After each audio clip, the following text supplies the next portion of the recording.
Okay, it's the day after the big storm. We ended up getting about 8 inches of snow. And so let's take a look at how the garden fared.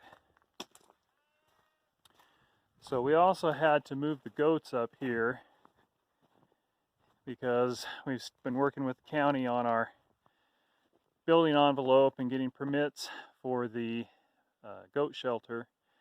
So they're up here and not enjoying the snow too much because they had to go back into their small temporary shelter. But they're making do. At least they've got some hay, some snowy hay, and a warm place, a warm and dry place to sleep at night. For the most part, it looked like the garden survived pretty well.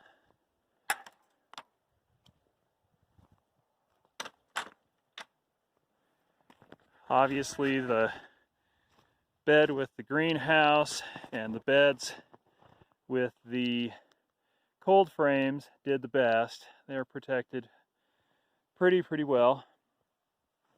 The beds that we had these PVC frames on that the plastic just got destroyed on them because there's no support under them. We put some tarps and some plastic over, and it has at least kept the snow out of the beds. The beds that are completely open, we'll see what survives. This is the bed with the cabbages, I believe, and which is a cold crop, so hopefully if the weather is to be believed the next couple of days, it's going to warm up and most of the snow is going to melt off. In here, in our new 2-bed greenhouse, come in here and you can see it kept the snow pretty much out of here. We didn't completely close it off, so there's a little bit of snow here on our squash.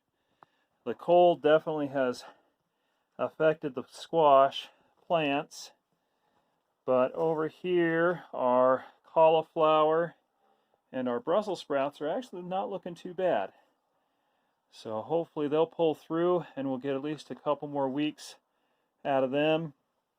We'll see how it affects the squash. We've got a number of fruits coming on that need a little bit more time, so hopefully they'll be okay. But this has actually worked out really well. Very happy with it, and this cattle paneling gave enough support for the plastic. Even with 8 inches on here, it hasn't really come through at all or damaged the plastic. So definitely going to look into making this more permanent and getting some ends on here so we can completely close it off and maybe actually grow a little bit in here during the winter.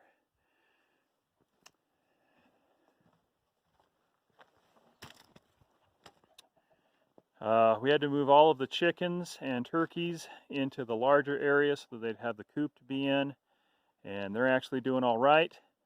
Haven't had too many issues. I think they're all just trying to keep warm for the moment. And then over here we had actually gotten some chicks to supplement and replace some of our laying hens, and so we had to insulate with a sleeping bag the top of that brooder and then cover it with a good tarp to keep the weather out. We checked them last night and the chicks were fine, and so I'm assuming that they're going to be fine again today, but we need to get in and check their water and their food. So all in all, I think we did fairly well. As I said, a couple of the beds were not protected at all, and so we'll have to get out here once the snow melts. Got some potatoes under that snow right there, and just kind of see how things worked out. So with that, this is, oh, one last thing. Our chicken netting over the top of the garden have no sagging whatsoever. And I'm actually thinking that the reason for that is because of the warm weather we had before warmed the chicken wire up enough that we really didn't get a lot of snow sticking to it. And so while the supports helped and worked out rather well, I don't think it was a really full test of what we're going to be seeing this winter. So we're going to have to keep our eyes on that as we get more storms. With the chicken wire cold, I think that snow is going to stick a lot faster and a lot more, and we may get some sagging problems. All right, so all in all, I think we did pretty well. Definitely a surprise to get this much snow this early in the season, but preparation is key. We've been slowly preparing, not only this year, but the past couple of years, and so it didn't hit us too bad. We did have to scramble a little bit to try to get as much covered as possible those 3 days of Labor Day weekend, but I think we're going to do all right, and next year, or whenever the next early storm like this happens again, we'll be even more prepared than we were this year. So this is Lumberjack for Barely Homesteading, saying use it up, wear it out, make it do or do without, and always, always prepare. Hello, and it is 11 or 12 days past snowstorm, and we just wanted to talk a little bit about how the garden is faring and what the snowstorm did. So we noticed that anything that was in our cold frames or our greenhouse actually did quite well. You can see our watermelon is still going strong. Our cantaloupe is not 100%, but it's still alive. And so these cold frames in the greenhouse actually kept things warm enough that they survived that milder snow. Our tomatoes are doing quite well.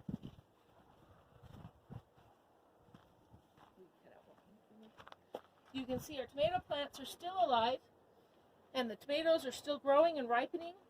And I'm very glad that we fixed that hole in the side, because if the cold air had gotten in, that would have killed them right off. Because there were two things that happened. We had the snow that would freeze the leaves, and we had the cold air. So once we fixed that hole, it kept it warm enough in here that the tomatoes survived.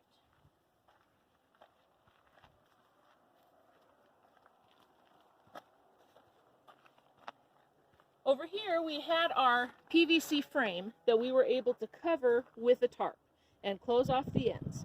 And that was able to keep it pretty warm inside.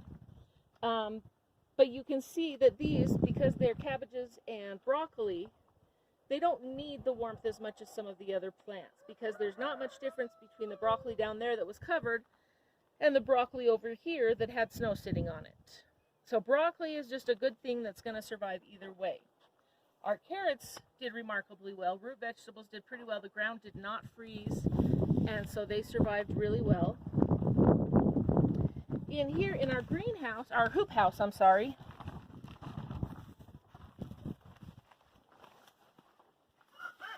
you can see this kept the snow off, so it didn't damage any leaves.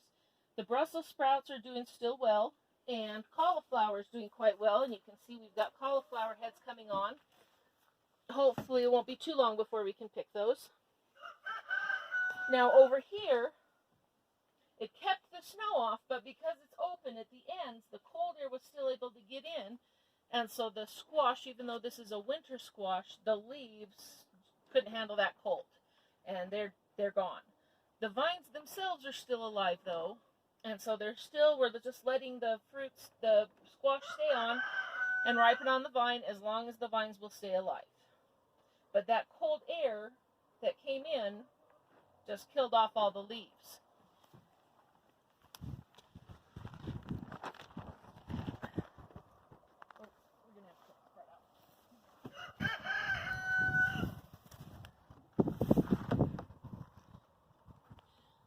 Over here, we have a squash plant that was completely enclosed in a tarp over our PVC frame, where the ends were closed off. And so even though this is the exact same kind of squash, it survived better because the tarp closed it off from the cold air enough, and it kept the warm air in there enough that the leaves survived. So it wasn't just keeping the snow off, it was actually keeping it a little warmer. And that meant much better things for this squash plant than for the squash plant that we just looked at in our hoop house. You can also see the difference. This is our pumpkin that was out in the snow that got snow sitting on it. And our pumpkin plant over there that had the tarp surrounding it, that kept the snow off and kept it just a little bit warmer. So just that little bit of a difference in a smaller snowstorm can make a huge difference in how long your plants are going to survive. Now over here we had the greenhouse that he made in just one of the previous videos as we were preparing for the storm, the little cold frame. And it actually did quite well. Our peppers, which are definitely more sensitive, are still surviving. The peppers on it are fruiting. That one's a little warped. The cucumbers, they're a little worse for wear, but they're still alive and they're still producing. They've still got fruit on them that's growing. So those did great, again, keeping the warm in and keeping those plants alive. Down here you can see this pepper. Even though it was taller and sitting up against the top, it still is okay. It didn't freeze anything even up against the top of the frame. Now over here, the potatoes, again, did a lot better than I expected. I expected all the leaves to be gone, even if the potatoes themselves were fine. But they're still alive. They were already looking like this before the storm because they're getting ready to, starting to die off for the fall. So this is another example of how it's good to grow things that are regular for your climate. All of the root vegetables and the colder crops that do really well up here survive the snow much better than other things that don't typically grow in this climate. Now, we obviously still try to grow things that are outside of our climate just because we want the vegetables and because we want to learn.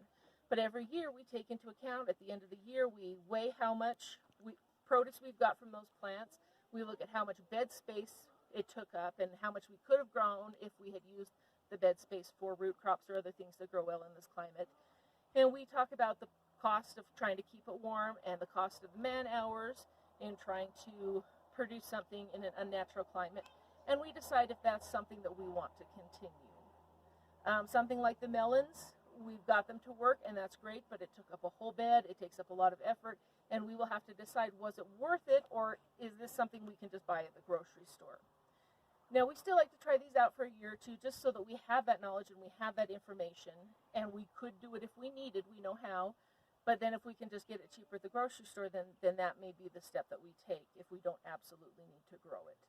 So this is all learning. It's all part of knowledge and what we can do, but obviously up here you're always going to get a late snow or an early snow or a cold summer. You can never just have a perfect year, and so you do need to make sure that you put a large part of your garden in plants that you know will survive even these rocky, rough times. So again, carrots did really well. The peas are definitely dying off a little bit. And the beans, which fortunately they were pretty much done producing because they were a complete loss. Beans did not like the snow.